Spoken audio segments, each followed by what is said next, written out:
बृहस्पतेश्वर महादेव काशी में विराजमान। कौन से महादेव? जम के बोलिए जरा।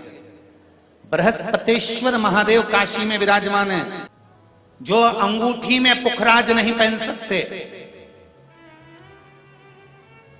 जिनकी भाग्य रेखा उल्टी चल रही हो, बृहस्पति चमक ही नहीं रहा हो, जिस काम में हाथ डालते हैं वो काम पूरा ही नहीं होता हो, तो एक बार काशी जाना, बृहस्पतेश्वर महादेव का स्पर्श करना, उनका अभिषेक पूजन करना और उनका स्पर्श कर कर एक बेलपत्र ब्राह्मण देवता से मांग कर लेकर आ जाना कि इन बृहस्पतेश्वर महादेव से मुझे एक बेलपत्र दे दो।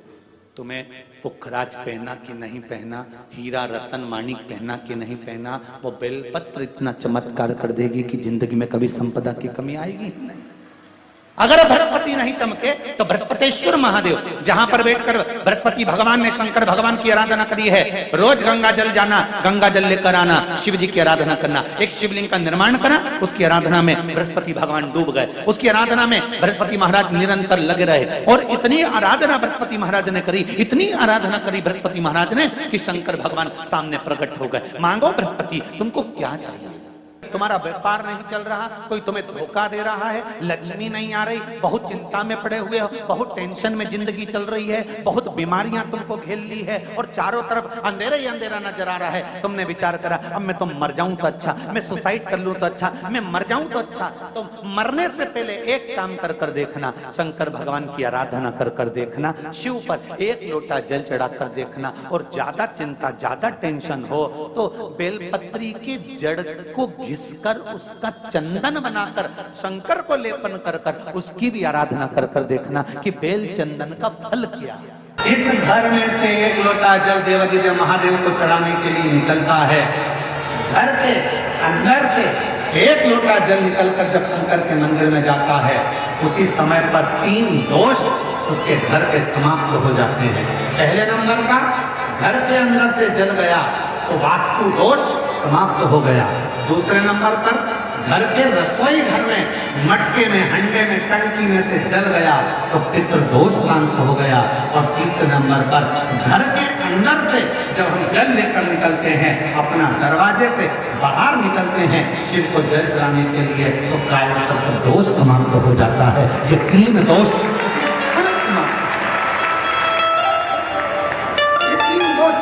समाप्त हो जाते हैं। ये 3 दोष अपने आप उसी क्षण समाप्त हो जाते हैं। कोई तुमसे कह दे कि तेरे घर में वास्तु दोष है, तुम्हारी बाथरूम गलत बनी है, सीढ़ियां गलत बनी है, छत गड़बड़ हो गई, सीढ़ियां गड़बड़ हो गई, ये गड़बड़ हो गया, वो गड़बड़ हो गया, लोग कह दे तुमसे कि तुम ये गड़बड़ है, वो गड़बड़ है, वो गड़बड़ है, उससे कह देना सारा गड़बड़ भले हो पर मुझे पूर्ण भरोसा है, जब एक लोटा जल लेकर मैं शंकर जी के मंदिर में जाऊंगी तो सारे दोष अपने आप मिट जाएंगे।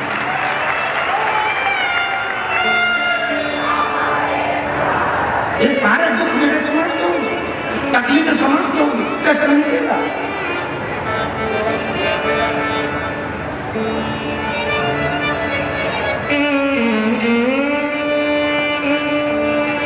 तो दुख समाप्त, तो कष्ट नहीं देगा, तो तकलीफ नहीं देगा। जब हम जाएंगे भगवान की शरणागति में, शिव के चरणों की और भगवान शंकर की शरणागति की ओर, दुख मिटेगा, भगवान शंकर उस कष्ट को मिटाएंगे। उपासना का फल मिलता है, भगवान शंकर की उपासना का फल जरूर। जहर विष शिव के कंठ पर गया। मेरी माता जगत जननी जगदम्बा अम्बा महारानी को मालूम पड़ा, माँ दुर्गा भवानी को मालूम पड़ा कि कंठ में विष आ गया, कंठ में विष।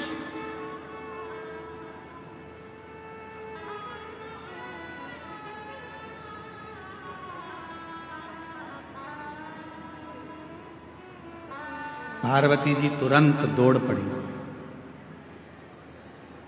बाबा बाबा बाबा भोलानाथ भोलानाथ शंभुनाथ त्रिकालदर्शी कैलाशी अविनाशी अविनाशी कहती कहती मेरी माँ दौड़।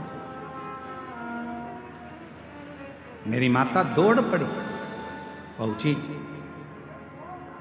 भोले बाबा का जब स्वरूप देखा मेरी माता ने तो पूरा शरीर नीला पड़ रहा था।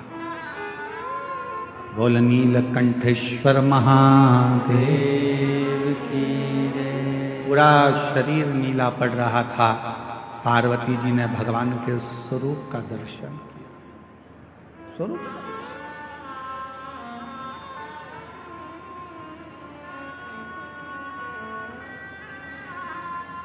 पार्वती जी ने चीख कर आवाज लगाई। ब्रह्मदेव भगवान विष्णु आकर खड़े हो गए।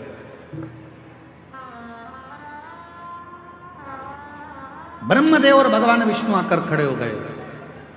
आद्य शक्ति मां दुर्गा भवानी का जो स्वरूप देखा तो गुस्से में लाल थी, क्रोध आ रहा था, नेत्र ज्वाला लाल थी, भयंकर।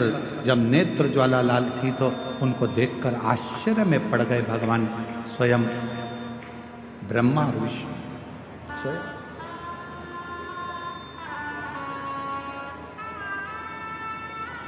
मां, क्या बात है? क्या हुआ मां? आज आप बहुत क्रोध में दिख रही हो मां। आज आप बहुत गुस्से में दिख रही हो मां। मां आद्य शक्ति दुर्गा भवानी ने कहा कि ब्रह्मदेव, हे भगवान नारायण, भगवान विष्णु, गजब करा। देवताओं का हित करने के लिए मेरे पति को विष पिला दिया।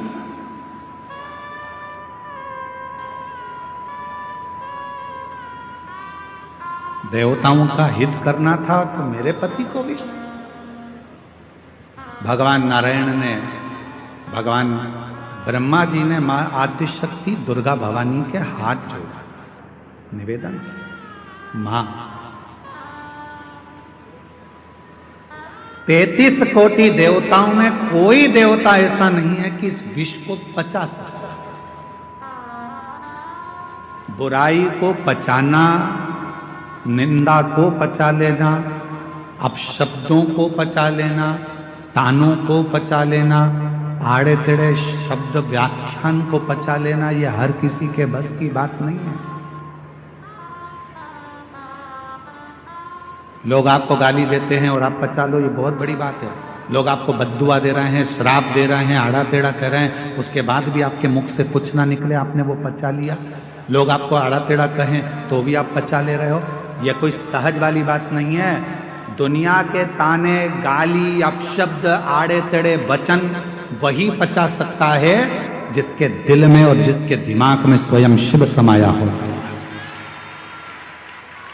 भगवान शंकर होंगे तो पचा पाए। पत्नी ने कुछ किया, पचा गया। परिवार वालों ने कुछ किया, पचा गया। कोई ने कुछ बोला, पचा गया।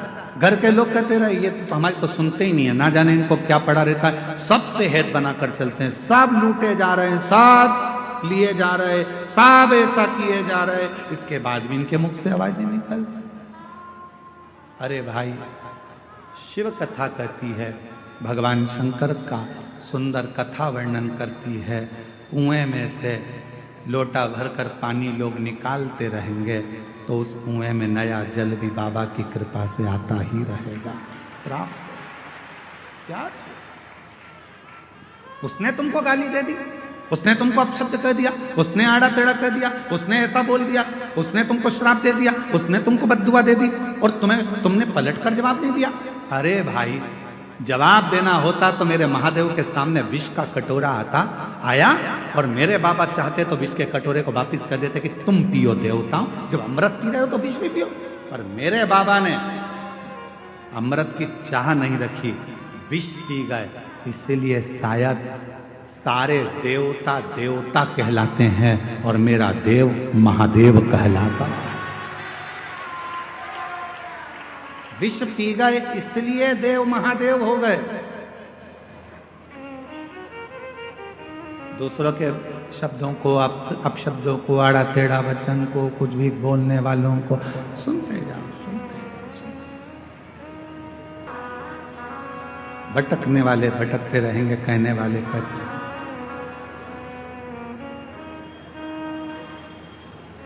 बस आप अपने मन की बात को भगवान देवाधिदेव महादेव से कहते हैं। एक कितना सुंदर संवाद शिव महापुराण में आता है। जिस समय पर भगवान देवाधिदेव महादेव ने मंथन में निकला हुआ विष पी लिया और वो विष कंठ में उतर गया, वो विष। तब मां आद्य शक्ति, मां दुर्गा भवानी, मां पार्वती जी को मालूम पड़ा कि मेरे पति ने, मेरे भोले बाबा ने विष पी लिया, विष धारण कर लिया मेरे शरीर, विष पी लिया मेरे शरीर। सहन नहीं हुआ मां पार्वती से कि मेरे भोले बाबा, एक तो शिव भोले, भगवान शंकर बड़े सरल सहज। अच्छा एक बात और है, जो बहुत सीधा होता है, बहुत सरल होता है, बहुत भोला होता है, गाली भी उसी को पड़ती है, अपशब्द भी उसी को कहे जाते हैं, ताने भी उसी को दिए जाते हैं, और लोग जो बोलना है काम भी उसी से कराओ, अपशब्द भी उसी से कहो, ताने भी उसी को दो, सब काम वही करो। जो बोलने में बड़ा एक्सपर्ट होता है वो तुरंत पलट के जवाब दे देता है, हमसे फालतू बात करना मत ही, नहीं तो हमको देख ले। इसलिए आप लोगों से निवेदन है, भोले रहो भोले के सामने, पर कभी कभी मां जगत जननी का रूप भी तुम्हारे अंदर होना चाहिए। मां आद्य शक्ति की शक्ति तुम्हारे अंदर होना चाहिए। कभी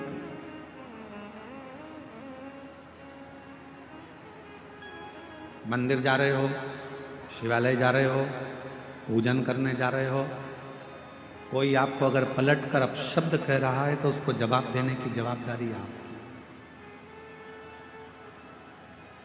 ठीक नहीं है।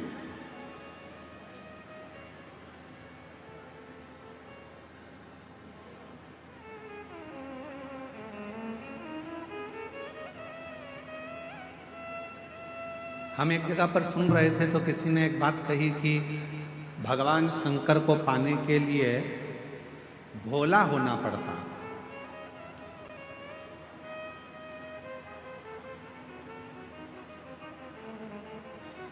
भगवान देवाधिदेव महादेव को पाना है तो आपको बहुत भोला बनना पड़ेगा। हम किसी के सुन रहे थे तो उन्होंने कहा, पर हम कहते हैं, ये व्यासपीठ कह रही है, शिव महापुराण कथा वर्णन कर रही है, इतना भी भोला ना बनिएगा कि लोग आपको चूना लगाकर चले जाए। भोले बनो, हम मना नहीं करेंगे, पर इतना भोला ना बनिएगा कि लोग आपको चूना लगा दें।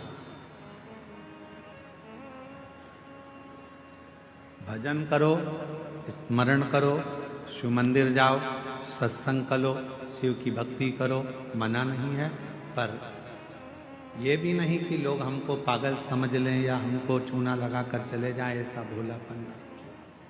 भक्ति करो, मना नहीं। और भजन में जो सुख है, भजन में बस इतना याद रखना कि संपदा का सुख मत देखो, भजन में आप व्यवस्थाओं का सुख मत देखो। मेरी कई जीजियां यहाँ बैठी हैं, कई जीजा मेरे यहाँ बैठे हैं, कई बेटियां यहाँ बैठी हैं, कई बेटा यहाँ बैठे हैं, कई बुजुर्ग माँ बाप यहाँ पर बैठे हुए हैं, कई चैनल वालों ने, कई मीडिया वालों ने, कई पत्रकारों ने, सब ने पूछा कि यहाँ तुम्हें कैसा लग रहा है। सबने एक ही बात कही, यहाँ जैसा तो हमें स्वर्ग कहीं नहीं मिला जो हमने 7 दिन शिव पुराण में। फिर किसी ने पूछा कि तुम कहीं गई थी, तुम्हें कुछ मिला था शिव पुराण में, तुम कैसे आई हो? तो किसी ने कहा कि बस बाबा की कथा है, ये तो मालूम था, पहले ही मालूम था कि भीड़ बहुत आएगी, तो हम पहले से ही विचार बनाकर गए थे कि भीड़ तो आएगी, व्यवस्था अपने को खुद करना है, अपना बिछाओ, अपना ओढ़ो, अपना खाओ, आनंद पाओ और हर हर। पर जो शिव महापुराण की कथा में जो कुबेरेश्वर धाम से, ये कुबेर भंडारी की भूमि से, ये शिव महापुराण की कथा जब किसी नगर में, किसी गांव में, किसी क्षेत्र में, किसी खेड़े में, किसी कॉलोनी में, किसी सोसाइटी में, ये कुबेरेश्वर बाबा की ये पोथी जब कुबेर धाम से चलती है, सीहोर से चलती है, कुबेरेश्वर बाबा के दरवाजे से चलती है, तो ये लेने नहीं, तुम्हारे पास में देने के लिए आती है भंडार में।